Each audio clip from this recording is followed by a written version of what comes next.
Bonjour à toutes et à tous, bienvenue dans le premier épisode officiel de Littérature en couleur. Aujourd'hui, on va finalement commencer à parler de Madame Bovary. Vous avez déjà répondu au questionnaire sur Insta à propos de ces romans. En fait, vous devez donner la date de la première publication. Eh bien, la bonne réponse c'est 1857. En effet, ce quiz nous offre l'opportunité de parler d'une année qui a marqué l'histoire de la littérature française, c'est-à-dire l'année 1857. Oui, mais Madame Bovary n'est pas la seule œuvre qui a été publiée la même année. C'est vrai, cette année capitale a vu la publication de Le Fleur du Mal de Baudelaire aussi. Camilla Toussaint, ces deux œuvres ont apporté dans cette époque une grande modernité en littérature, pour les romans et pour la poésie.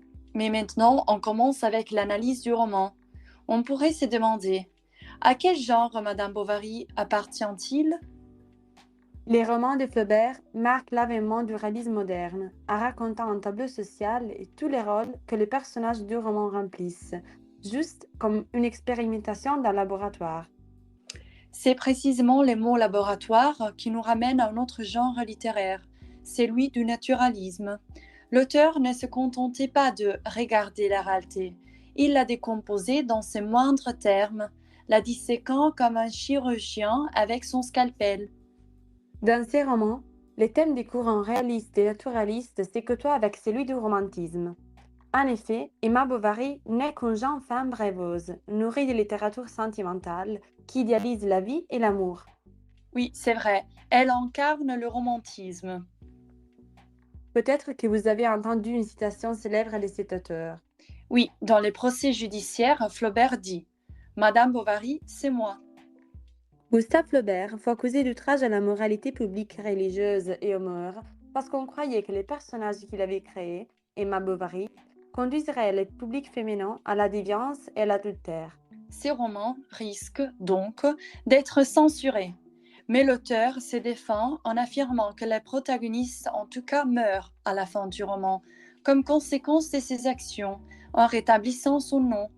Les procès s'achèvent le 7 février 1857 avec l'acquittement de l'auteur.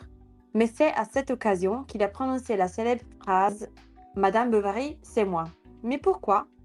En lisant l'œuvre, il devient impossible de distinguer la frontière entre la voix du narrateur et celle du personnage. Gustave Flaubert s'identifie avec la vie d'une femme rêveuse qui aspire à la liberté sociale pendant l'un des siècles les plus misogynes de l'histoire. L'écrivain français prêtait sa voix à une femme, en dénonçant la condition subalterne subie dans cette époque. Surtout en Provence. Mais Emma, on passe maintenant à parler de la protagoniste du roman, Emma Bovary, d'où vient le titre Madame Bovary. Donc, Flaubert a choisi de raconter l'histoire d'une madame qui se sent en marge de la société et qui trouve sa centralité dans cette narration. Oui, et c'est juste ces sentiments d'exclusion et d'ennui qu'elle éprouve. Mais pourquoi? Les dames à l'époque ne pouvaient pas travailler, donc n'avaient rien à faire pendant leur journée à part s'occuper de la maison, du mari et des enfants. Pour cette raison, Emma cherche une autre occupation à laquelle dédier son temps, la lecture. Vous avez déjà répondu sur Instagram à une question. Qu'est-ce que Emma Bovary lisait? Eh bien, elle aimait lire des romans et des poèmes d'amour, par exemple Le lac de Lamartine. Emma est une femme qui souffre beaucoup, malheureuse mais sans raison apparente, très mélancolique et désenchantée, et rêve d'un autre destin loin de la campagne de son mari, Charles. Pour elle, la lecture représente un moyen pour fuir la réalité vers des lieux lointains. C'est une forme de soulagement des souffrances que cette vie lui provoque. Cette idée correspond au bovarisme. En effet, la bonne réponse à la question qu'est-ce que c'est le bovarisme est le désir de fuir la réalité. Si on pense en général au rapport entre Emma et les arts, comme la littérature, je pense sans doute à une citation qui montre sa passion brûlante. Pourquoi déclamer contre les passions? Ne sont-elles pas la seule belle chose qu'il y ait sur la terre? La source de l'héroïsme, de l'enthousiasme, de la poésie, de la musique, des arts, de tout enfin? Emma vit une vie qui la dégoûte, tant qu'elle se sent enchaînée. Elle n'aime pas ce mari Charles, qui au contraire l'adore, et même la naissance de son enfant Berthe ne lui donne pas d'espoir. C'est dans les romans qu'on peut lire. La conversation de Charles était plate comme un trottoir de roues, et les idées de tout le monde y défilaient dans leur costume ordinaire, sans exciter d'émotion, de rire ou de rêverie. Cette insatisfaction pousse Emma à instaurer des relations avec d'autres hommes. Un grand péché pour la société de l'époque et ses bonnes mœurs. Ces amants représentent une forme de soulagement temporel, puisqu'à la fin même ces relations vont se révéler un échec. Avec les premiers amants, Léon, Emma partage sa passion pour la lecture. Il s'agit d'une liaison intellectuelle très profonde.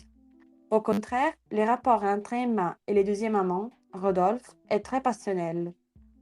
Mais ce que les deux amants ont en commun est qu'ils vont quitter Emma et la jetant dans un tourbillon de tristesse encore plus fort.